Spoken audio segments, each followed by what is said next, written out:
Hi everyone! We're going to be cross-stitching on plastic canvases today, creating these projects for any occasion throughout the year.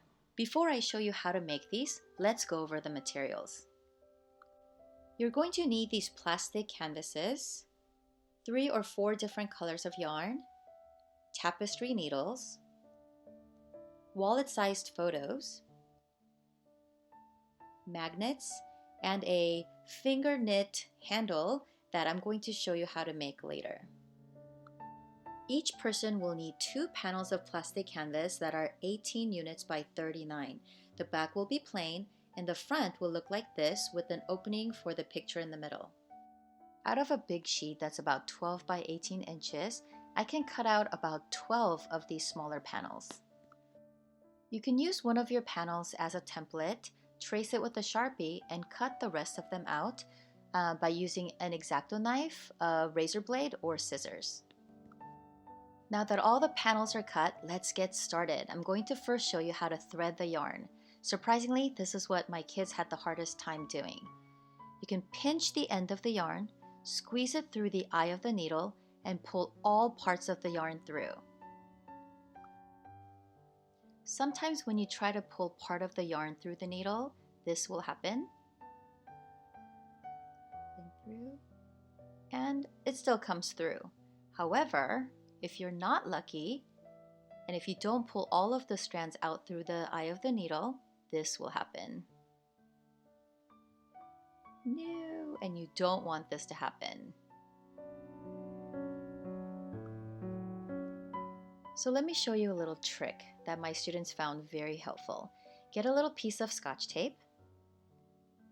Go ahead and put the end of the yarn on the tape. And instead of rolling it, just fold the tape in half. And make sure it's nice and flat. Go ahead and pick up your needle and put the tape through the eye of the needle. See how easily that went through? And just pull the tape out. And you're ready to sew. Before starting, you have to determine what pattern you want to create. We are always going to start with the back panel first. You can choose between a single row same direction, single row herringbone, double row same direction, or even triple row herringbone pattern. The first set you see the herringbone. The next one is the same direction. And here I used a triple row herringbone. See that pattern? Alright, let's get started. After threading your yarn, go ahead and start with the very corner unit, the very corner square, and pull the needle out, pull the yarn through, but don't pull it out all the way for obvious reasons. You're going to go ahead and hold it with your fingers on the back side. Now you're going to create a diagonal pattern. So go to the second row, second box, and then go up the first row, second box, and then second row, third box. You have to make sure that your needle is always going up and down, up and down. See how the needle is going up? And after pulling all the string out, the needle goes back down the plastic canvas. Sometimes when I say up and down, the kids think I'm referring to the actual boxes and rows, but I'm actually talking about the movement of the needle. You want to go up and then down. All right. I'm going to speed through and get this row finished so I can show you how to start a new row. When you get to the end of the row, it's really easy. You just have to go to the next row of boxes. Start from the first box, come up with your needle, and then just create a diagonal pattern by going to the second box of the previous row. See how all the stitches are going in the same direction? Come up and you go down into the next box. Let's say you change your mind and you want to go in a different direction, or let's say you made a mistake. You can always go ahead and retrace your steps by going back in the same direction you came and just undoing it, simply just by pulling it through and see how you go back and you pull it back out, and you can undo these stitches. You just have to make sure that you're not sewing through another piece of yarn, otherwise it's going to get tangled.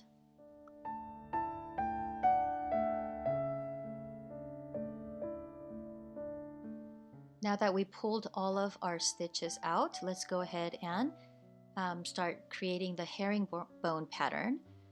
Okay, second box of the next row, and then I'm going to go up to the very first box again, pull it out, and that created the beginning of the herringbone pattern. Pull it out. Okay, go back. Make sure you're not sewing through any of the other yarn so it doesn't get tangled, and repeat.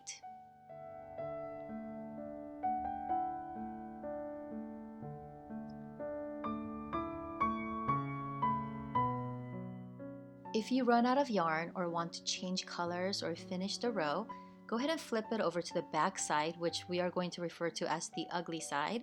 You're going to sew through a few stitches, pull the yarn out, and then go ahead and trim it. When starting a new row or with the new yarn, go ahead and flip over to the back side, which we are going to refer to as the ugly side.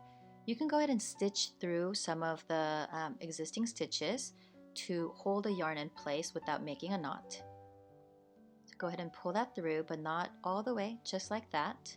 Flip it over to the pretty side again and create your pattern as usual. Whatever pattern you decided on, whether it's herringbone or all the same direction, try to make sure you stay consistent. Continue with the pattern until you are all done with the back side. And remember, this is the back side, so it's okay if you make a mistake or two. This is what the completed back panel looks like, and now we're ready to move to the front panel. I hope you're ready. Right, for the front panel, we're going to start out with the numbers first. All the stitches must be going in the same direction on the front side. Go ahead and follow the outline of the numbers that we have sharpied earlier and start at one end of the number. Go ahead and pull the yarn out, but make sure you don't pull it out all the way by holding it with your fingers on the back. You're going to create a diagonal stitch, and you're going to make it 4 stitches in width and 13 stitches in height. It's okay to skip around when sewing. Don't worry about the empty boxes near the numbers. We're going to fill those in later. Once again, make sure all the stitches are going in the same diagonal pattern. It's a little hard to see here, but it's 4 stitches wide, and when we sew down, it's going to be 13 stitches in height. So continue to follow the pattern and follow the outline. And after sewing all the way through, okay, it's a little sped up here, go ahead and flip it to the back side, stitch through some stitches, and trim. Once the numbers are all done, you're going to fill in the background. Remember, it doesn't matter what it looks like on the back side because that's the ugly side. That's going to go on the inside of the completed project. Right, time for the inside trim. Go ahead and pick a trim color that you want, and you're going to sew through a few stitches on the ugly side again so that we don't have to make a knot, just like that. Go ahead and start from one of the corners, and you're going to come up with your needle. And unlike the other parts where we were going up and down, this time you're going to go up and up. Okay, make sure your yarn doesn't get tangled. And you're going to go up, and instead of going down, you're going to go up on the next box again. Sorry, that's a little fast. Okay, and you're going to go all the way around the inside trim, the inside box. And when you are done, you're going to flip it to the back, sew through, and cut it off.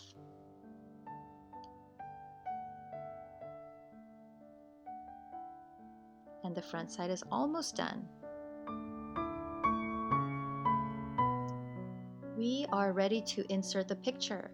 Go ahead and cut out the photo to fit the inside of the square. This is what the back will look like. You're going to thread the yarn long enough for the outside trim. Now we're ready to put the two panels together. All right, here we go. Put the two panels together with the ugly side facing in. So you're going to have the pretty side on the back and pretty side on the front. Go ahead and pull the string through. This is my ugly side on the inside. Pull the string through the inside corner. Make sure it doesn't come out all the way. You can leave some of the string hanging like that. I just put it through the first box, the very corner. I'm using a different white string here and it's getting a little bit tangly. It's not cooperating. Go ahead and put the panels together and you're going to go ahead and match the boxes. So if you sew through the first box, then make sure you go through the first box again and go back down the way you came. Make sure you don't get it tangled. If it does get tangled, go ahead and just wiggle it and make sure you detangle that. Go ahead and go to the second box on the front panel and second box on the back panel so that it's matching up. Pull it through and you repeat and go all the way around the edges.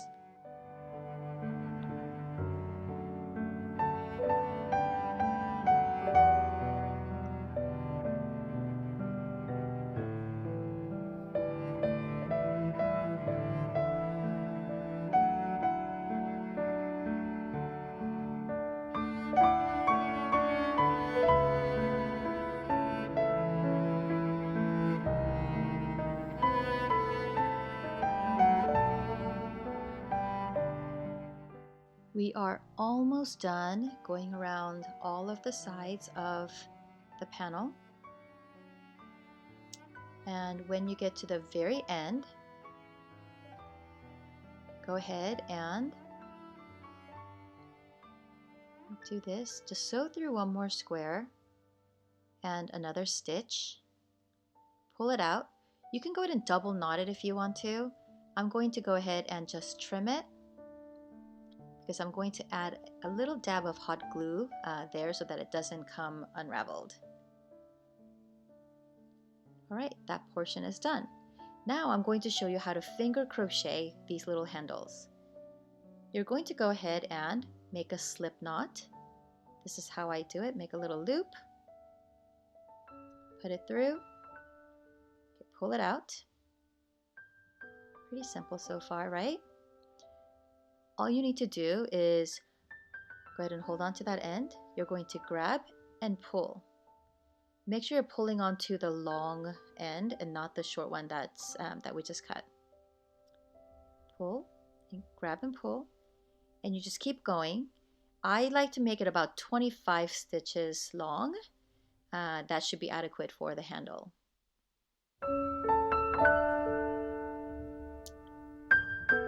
That's normal speed, not even sped up. Okay, about 25 stitches would be adequate. When you get to the end, go ahead and trim the yarn. Put it through the loop. Go ahead and tighten that so it doesn't come undone. Okay, and do the same thing to the other side. Pull it and trim it.